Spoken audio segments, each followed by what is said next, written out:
Hello, everyone. Welcome back to another episode of Ndalo Chaka's Yane Live podcast. I'm Lutho, your host for today's episode. And firstly, I'd just like to say happy Pride Month. But I mean, at this point, I should just say Merry Christmas. Or better yet, Happy New Year. Because I know I'm just about done with this year.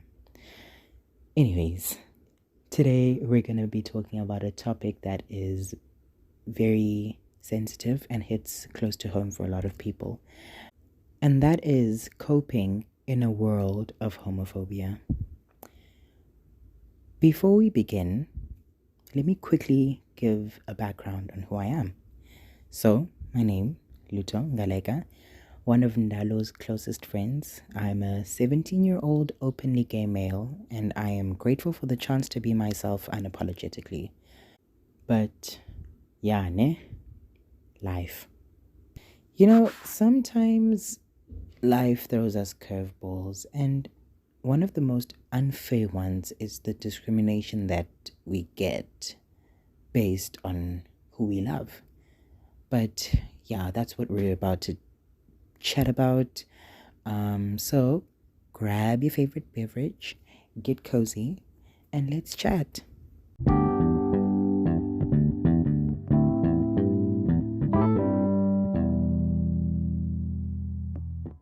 So, first things first.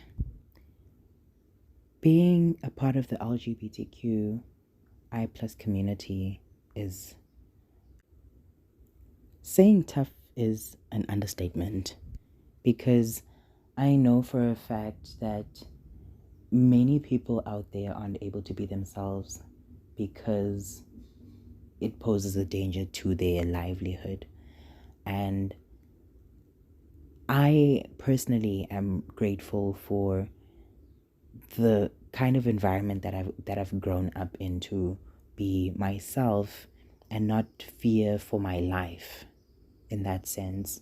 So I would firstly like to say that being LGBTQ, it sucks sometimes, but being who you are and being who you are unapologetically makes the biggest difference, and it makes all the hatred and discrimination that comes towards you small, because at least you're not hiding who you are. And what I've noticed is that people learn to they learn to cope or learn to understand you as time goes. You might not get into a situation or a place or an area where people might be accepting of you at first, but after some time they tend to warm up a bit.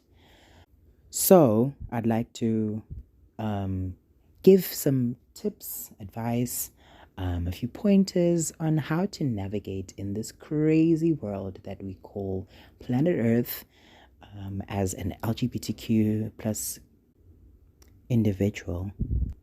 And yeah, so let's get right into it.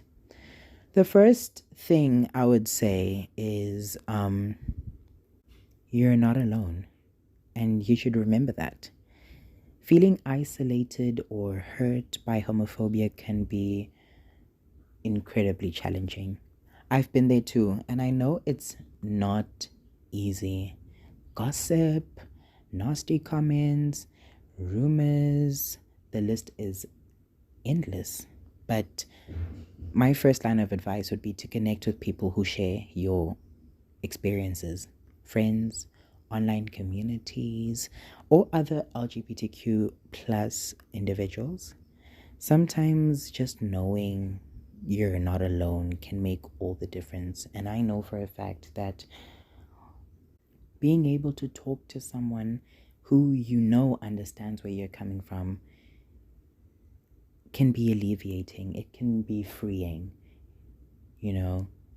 So that would be definitely the first piece of advice that I would give you. Now, moving on to my second nugget of wisdom: educate yourself. Understanding the roots of homophobia, the history, the reasons behind it can help you to navigate conversations with people who might not be as accepting. By this, I mean when you're informed, you're able to stand your ground. And understanding the roots of homophobia involves recognizing people who might believe in different who might believe in different religions, yes, and who might see being LGBTQ as something else than how you see it. So you need to be able to educate yourself and know how to remove yourself from a situation that could be targeting you or could have negative effects on you.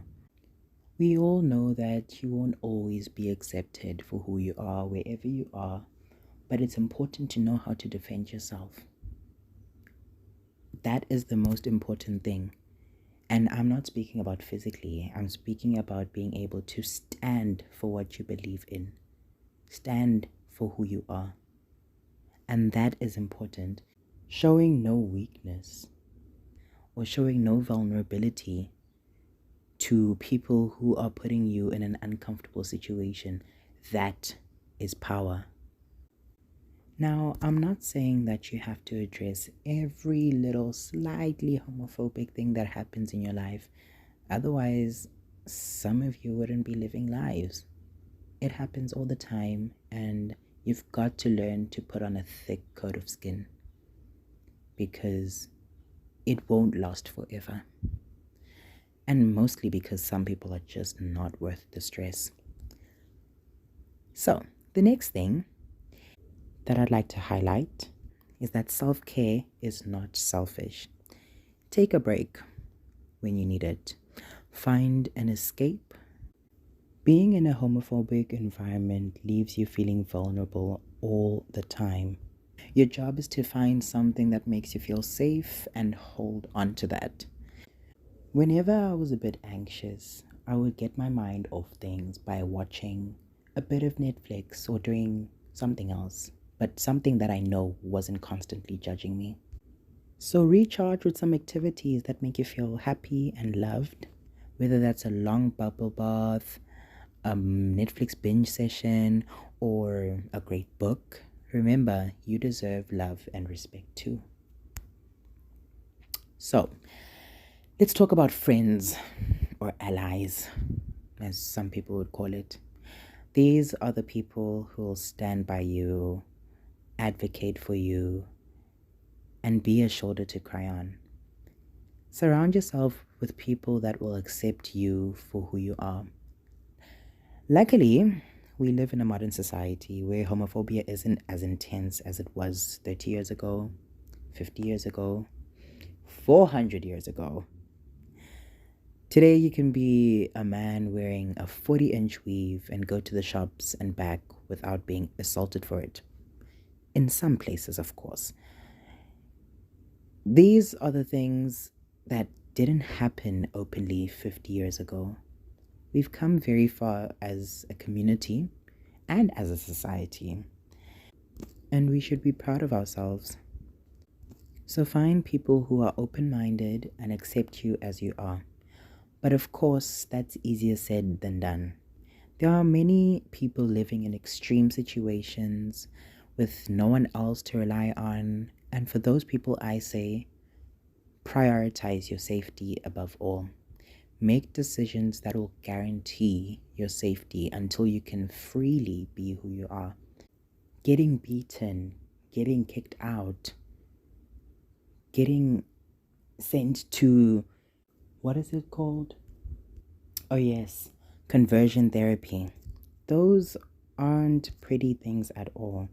So you are the only one who knows your situation. And if you feel that, let's say you're 17, you're about to leave in the next year, you only have 1 year and then it's off to uni, maybe in another province even.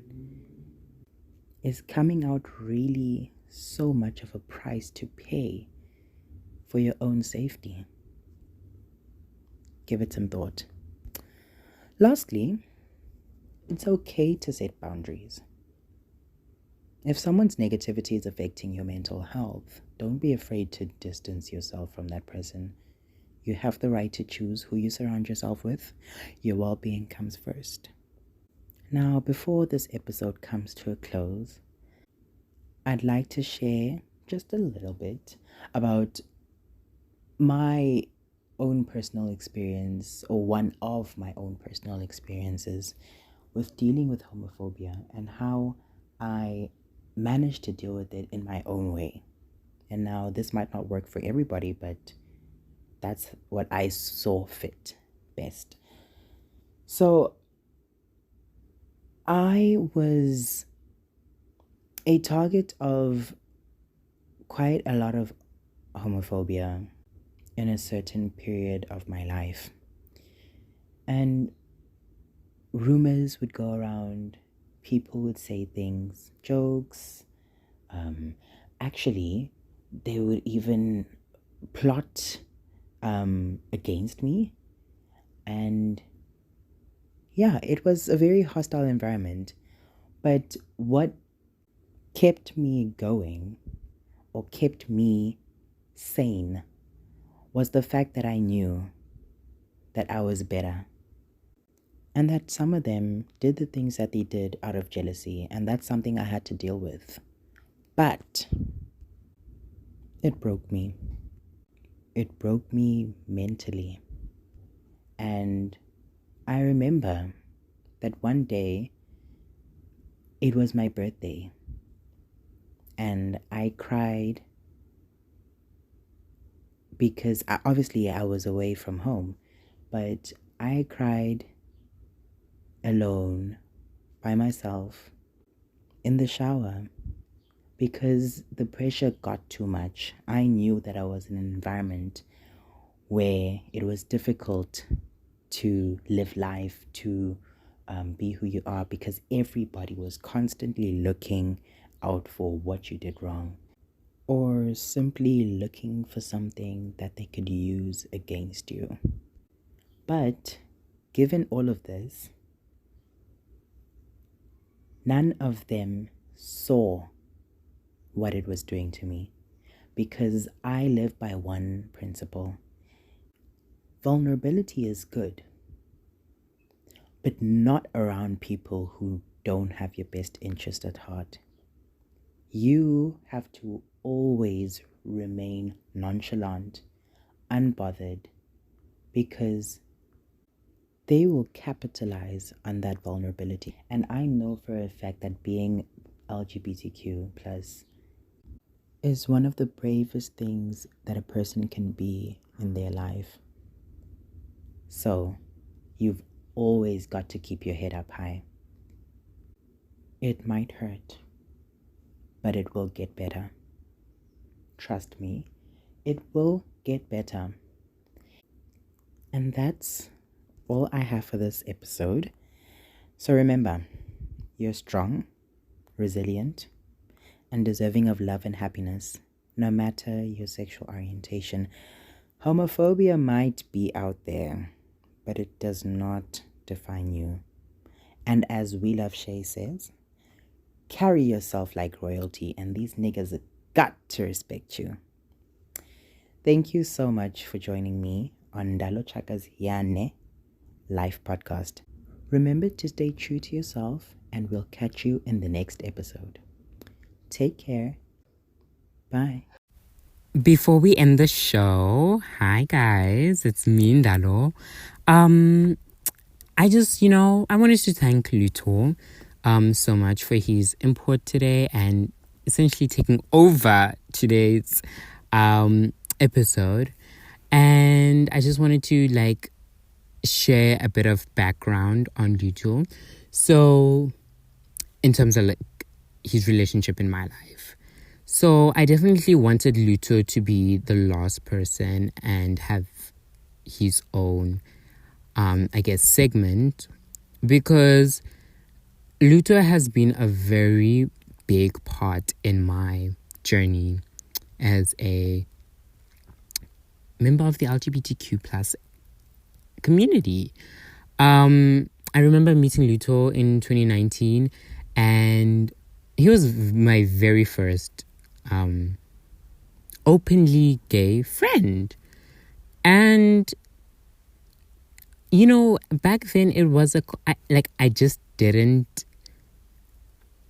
understand the concept, or I was still just in the dark about what was being gay exactly, and it made me do a lot of things I regret today.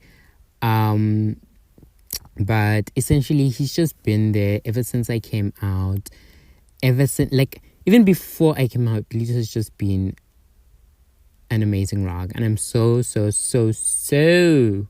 grateful for his presence in my life. And yeah, so thank you again, Lutho, for sharing that advice. And I guess, yeah, that's where I'll end it off today. One last episode of the year is coming on Friday, so be sure to tune in into that.